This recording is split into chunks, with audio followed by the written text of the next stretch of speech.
আমার কোনো একটা জিনিস চাইতে দেরি হলেও সেটা চোখের সামনে হাজির হতে সময় লাগে না। আলহামদুলিল্লাহ, মনের মতো একজন জীবন সঙ্গী পাইছি। আজকে সন্ধ্যার পর তো আমি পুরাই সারপ্রাইজ। হঠাৎ করে আমার ছোট বোন চলে আসছে আমাদের বাসায়, আর সাথে ওর দুলা ভাই। আর আমি আরো অবাক, দুই শালি দুলা ভাই মিলে বড় একটা গিফট নিয়ে আসছে আমার জন্য। ওরা তো পুরাই টায়ার্ড এত ভারী জিনিস আনতে আনতে। আমার বুঝতে একদমই সময় লাগলো না এই বড় পার্সেলের মধ্যে কি আছে। কিছুদিন আগে আমি ফেসবুকে এই দোলনাটা দেখছিলাম, তারপর আমার হাজবেন্ডকে বলছি এটা আমার অনেক পছন্দ হয়েছে। বাট আমাদের বাসায় অলরেডি আরেকটা দোলনা আছে, তাই ও বলছে আর নেওয়ার দরকার নাই, টাকা নষ্ট করার কি দরকার, অযথা অপচয়। আমিও আর মন খারাপ করিনি, বাট হঠাৎই আজকে এত বড় সারপ্রাইজ পেয়ে আমি পুরাই অবাক। সেম দোলনাটা সে আমার জন্য আনছে। এত বড় পার্সেল দেখে আমি বুঝে গেছি, আর স্ট্যান্ডটা দেখে বুঝতে পারছি এইটা যে দোলনার স্ট্যান্ড। এত বিশাল একটা দোলনা আমি একা হাতে আনবক্সই করতে পারতেছি না। এগুলো হচ্ছে দোলনার সব বসার গদি, দেন বালি। আর দোলনাটা এতই বড় আমি উঠাইতে পারতেছি না একা একা। আমার আগে যে সুইংটা ছিল সেটা হচ্ছে দড়ি দিয়ে বোনানো, ওইটাও আমার অনেক শখের, বাট এই দোলনাটা একদমই অন্যরকম। সে এত কষ্ট করে বাহির থেকে দোলনাটা নিয়ে আসতে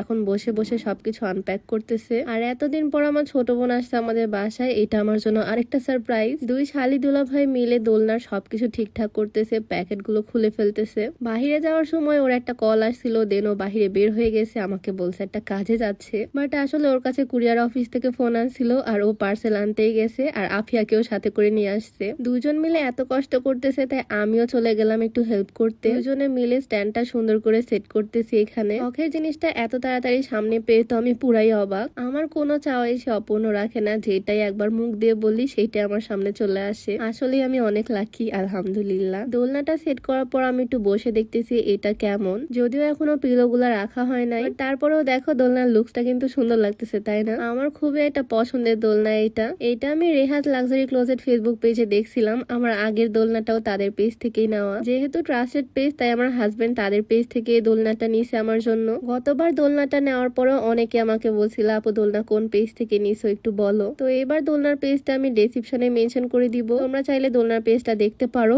তোমাদের প্রিয়জনকে বলতে পারো, তোমাদের প্রিয়জনও তোমাদেরকে এইভাবে নিয়ে সারপ্রাইজ করে দিবে। যাই হোক, এখানে ও সেট করে দিল সুন্দরভাবে চেয়ারের মতো করে, আর আমিও চলে আসলাম সুন্দর মতো বসতে। আজকে তো আমি লাল জামা পরে পুরা লাল পরি হয়ে গেছি। বরের দেওয়া নতুন দোলনায় বসে কেমন লাগতেছে আমাকে বলো তো। প্রথমে বসে তো আমি একটু আনকমফোর্টেবল ছিলাম, বাট আস্তে আস্তে রিল্যাক্স হচ্ছি। আর এটা আনার পর থেকে যে ওকে আমি কতবার থ্যাংক ইউ বলছি তার কোনো হিসাব নাই। প্রিয় মানুষকে খুশি করতে আহামরি অনেক কিছুর দরকার পড়ে না। ও যদি আমাকে একটা ফুলও এনে দেয় আমি প্রচুর খুশি হয়ে যাই। আর সেখানে তো আমাকে না জানিয়ে এত বড় একটা জিনিস নিয়ে চলে আসছে আমাদের বাসায়। আজ আমি ভীষণ খুশি। যাই হোক, ইমোশনাল কথা বাদ দিই, এখন আমি তোমাদেরকে দেখাই আজকে আমার পরা এই সুন্দর ড্রেসটা। এইটা হচ্ছে শেজাদ ফেসবুক পেজের ঈদ কালেকশন আউটফিট। এই ড্রেসটা লাল টুকটুকে কালারটা খুবই সুন্দর, আর একদম পুরো কামিজটাতে গর্জিয়াস কাজ করা, সাথে ওড়নাটাও দারুন। তো ড্রেসের পেজটাও আমার ডেসক্রিপশনে দেওয়া থাকবে, শেজাদ ফেসবুক পেজ, তোমরা চাইলে ভিজিট করে আসতে পারো। তো যাই হোক, আজকে ভিডিওটা আর বেশি লং করতেছি না। এত সুন্দর গিফট পেয়ে তো আমি ভীষণ খুশি। তোমাদের কাছে কেমন লাগলো আমার এই সুন্দর গিফটটা অবশ্যই কমেন্টে জানিও। সবাই ভালো থাকো, দেখা হচ্ছে নেক্সট ভিডিওতে। আল্লাহ হাফিজ।